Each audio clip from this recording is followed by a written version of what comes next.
Assalomu alaykum barchaga. Video yechimlarimizni davom ettiramiz. Navbatdagi video yechimimiz matematika attestatsiyada tushgan savollar bazasi 2024-yil. Demak, mana shu bazani birgalikda sizlar bilan ko'rib o'tamiz barchasining yechimlarini. Boshladik. Birinchi misoldan boshlaymiz. Xo'p, ifodani soddalashtiring deyapti. Belgilash kiritib olaman. Ildiz ostida a ni x qilib olamiz, ildiz ostida b ni y qilib olamiz. Demak, bizga nima keladi? Mana bu joyda x kvadrat minus y kvadrat bo'ladi. Demak, x kvadrat minus y kvadrat. Maxraj x plus y. Qavs kubi plus 2x ning kubi plus y ning kubi bo'ladi. Maxraj 3a kvadrat deyapti. Demak, bu 3x ning 4-darajasi bo'ladi. Plus mana bu 3x y ning kubi bo'ladi. Plus mana bu x y minus x ning kvadrati bo'ladi. Maxraj x ning kubi minus x y ning kvadrati bo'ladi. Ana endi mana bu x kvadrat minus y kvadratni 2 ga ajratgan paytimiz x plus y lar qisqarib x minus y bo'ladi. Uning kubi quyidagicha bo'ladi. Ya'ni x kub minus 3x kvadrat y plus 3x y ning kvadrati minus y ning kubi bo'ladi. Plus demak 2x ning kubi plus y ning kubi. Maxrajga o'tamiz. Maxrajdan 3x ni chiqarsak x ning kubi plus y ning kubi qoladi. Plus mana bu joydan tepadan x ni chiqarsak y minus x qoladi. Maxrajdan x ni chiqarsak x kvadrat minus y kvadrat qoladi. X lar qisqaradi. Mana bu joyda y kublar qisqaradi va mana bu ikkalasi yig'indisi 3 ta x ni kubini beradi. Demak, barchasidan chiqarish mumkin. 3x ni chiqarish mumkin. Demak, 3x chiqarib ko'rsak x kvadrat minus x y plus y ning kvadrati qoladi. Maxraj 3x. Buni formulaga qo'yib borsak x plus y x kvadrat minus x y plus y kvadrat bo'ladi. Bu joydan mana bularni qisqartiramiz. Mana bu joyda x minus y qoladi, lekin mana bu joy minusga aylanib ketadi. Sababi mana bu y minus x bo'lyapti. Demak, bu joy minusga aylanib, tepada 1 qoladi, maxrajda x minus y qoladi. Bular qisqaradi, 3x lar qisqaradi. Demak, bizda nima qoldi? 1 taqsim x plus y qoldi. Minus 1 taqsim mana bu joyda ham plus qoladi. X plus y qoladi. Natija 0 ga teng bo'lar ekan. 0 bizda mana A javobda. Davom etamiz. Ikkinchi savol. Ketma-ket kelgan natural sonlar uchun e kub teng 89 e kub bo'lsa A plus b ning qiymatini toping deyapti. Ketma-ket kelgan sonlar bo'ladigan bo'lsa, e kub nima bo'ladi? E kub ular ko'paytmasi bo'ladi. E kub demak A va B sonlar ko'paytmasi. E kub nima bo'ladi? E kub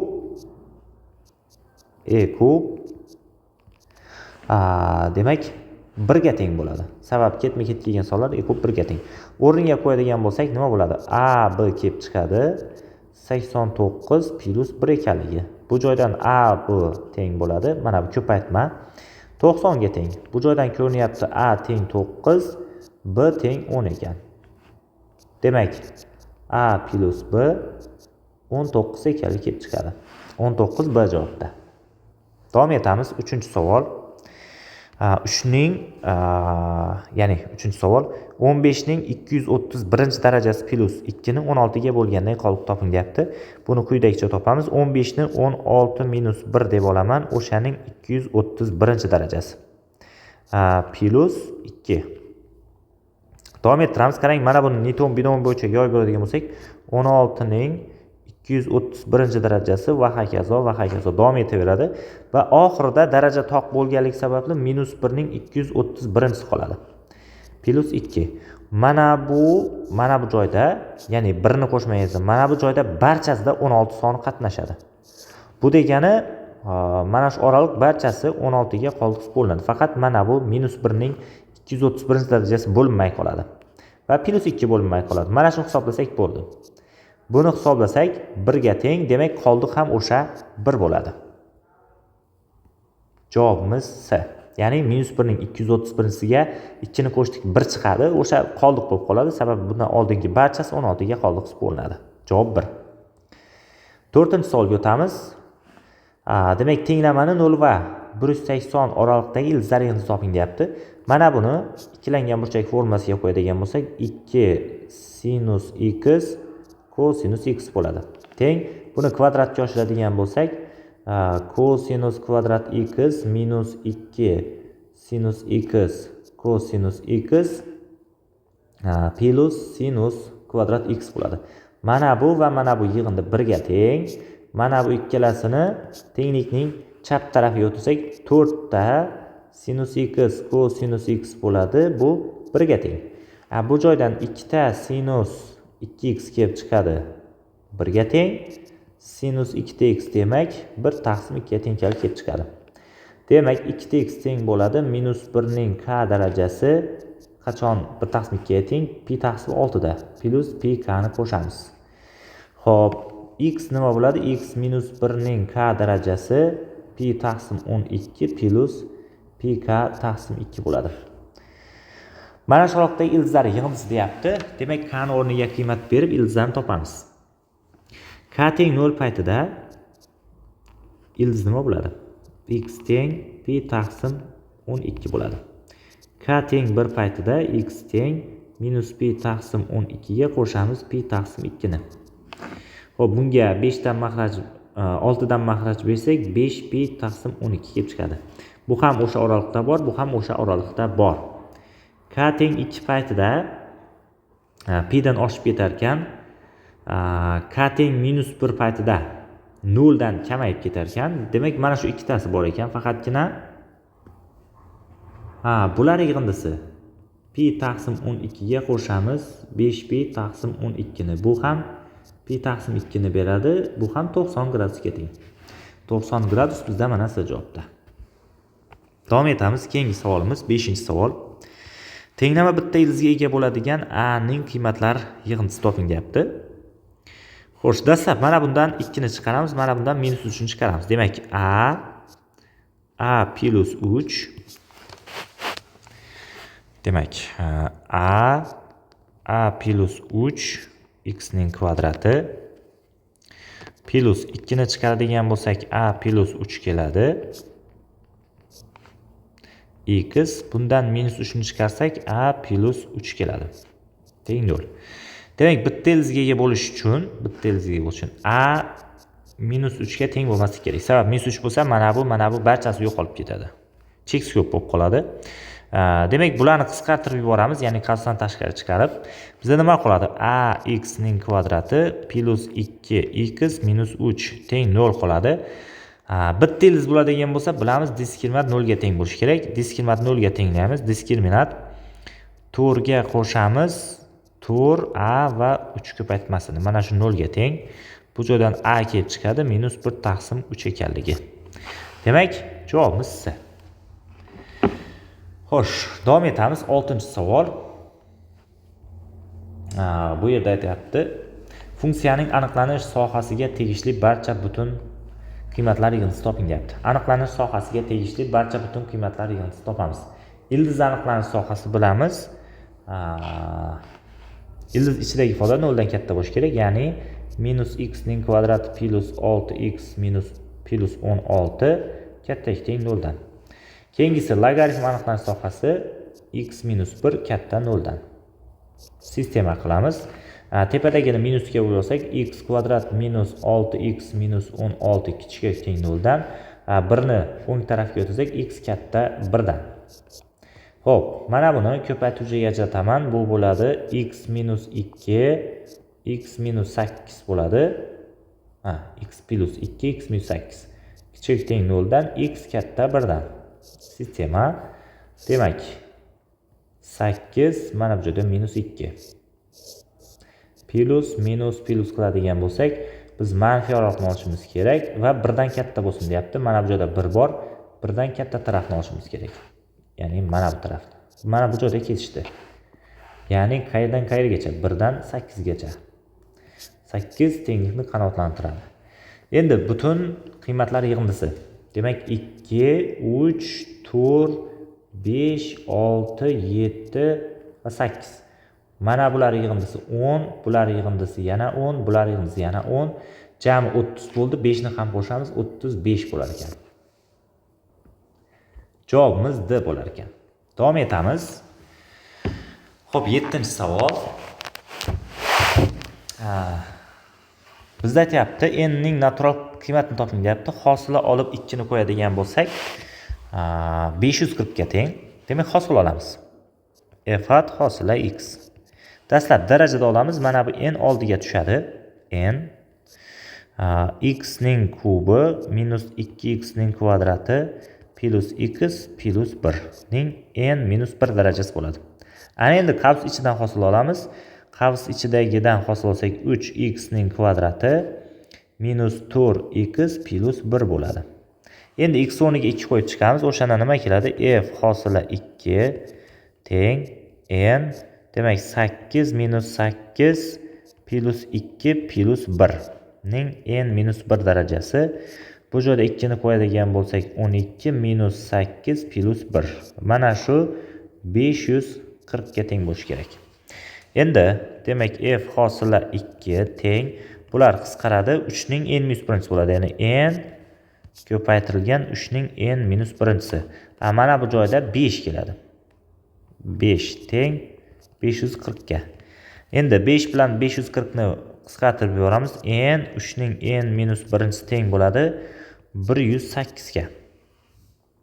Demak 108 ga teng ekan. Bu joydan n teng 4 bo'lar ekan. Nimaga? 4 ni qo'ysak qarang, 4 ko'paytirib mana bu 3 ning kubi bo'ladi. Ya'ni 27. Bular ko'paytmasi 108 ga teng. N demak 4 ga teng. 4 degan bizda mana da javobda. Davom etamiz. 8-misolga o'tamiz. Mana 8-misol. Xo'p.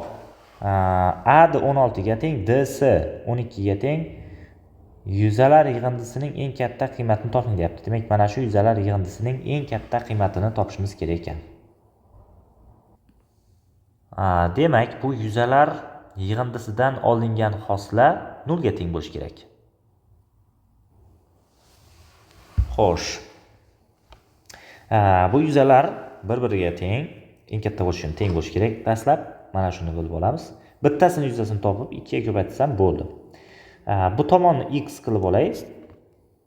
Mana shu tomon x. Bu yer ham x bo'ladi. Demak, MA kesmamiz 16 minus x bo'ladi. Endi bu tomon y qilib oladigan bo'lsam, bu jami d dan c gacha 12 edi. Bu joy 12 minus y bo'ladi. Endi o'xshashlikdan foydalanamiz. Deylik, mana bu uchburchak bilan mana shu uchburchak bilan mana bu, ya'ni ADS uchburchak o'xshash deb olaylik. O'sha o'xshashlikdan foydalanadigan bo'lsam, 12 minus y ning x ga nisbati teng bo'ladi 12 ning 16 ga nisbati. Bularni ham qisqartiramiz. 3 taqsim 4 bo'ladi.